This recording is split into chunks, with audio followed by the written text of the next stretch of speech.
Good morning. How are you today? Every 4 years, Americans come together to exercise their civic duty and vote for the highest office in the land. How are you today? Good. Good. Come on in. And at this polling place in Brooklyn Park, The ballot is two-sided. a steady stream of voters took advantage of that right as soon as polls opened. It's been a wonderful, first thing this morning, there were long lines.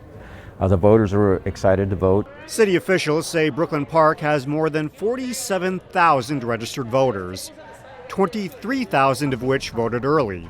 But for some, there's nothing like voting on the day of the election. Usually I do vote on election day, so that is my tradition. Even with the pandemic, I didn't think it was really important for me to vote early this year. I just thought I would just wait for normal election day, and thank God the weather was nice for us to be outside just in case. For voters, today marks the end of a vicious and drawn-out campaign season that began well before 2020. I'm looking forward to not having political commercials on TV, looking forward to maybe things being settled and resolved a little bit and having some direction for the next few years.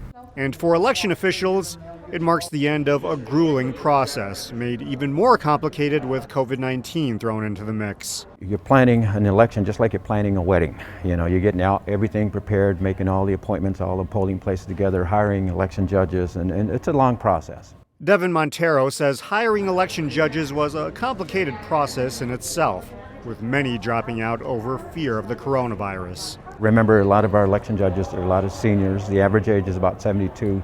So there are some concerns, election judges, wanting to work in the polling places. And that's a valid concern, the COVID environment that we're in.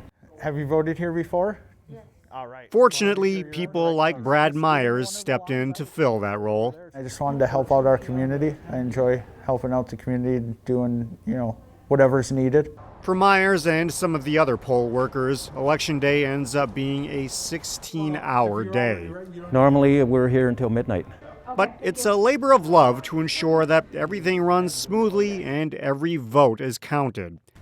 Whether the voters want to stay up to learn the results, however, is another matter altogether. Yeah, I'm going to sit in front of my TV the whole night. I don't think I will be glued to the TV for election results, maybe for more entertaining things. In Brooklyn Park, Delane Cleveland, CCX News.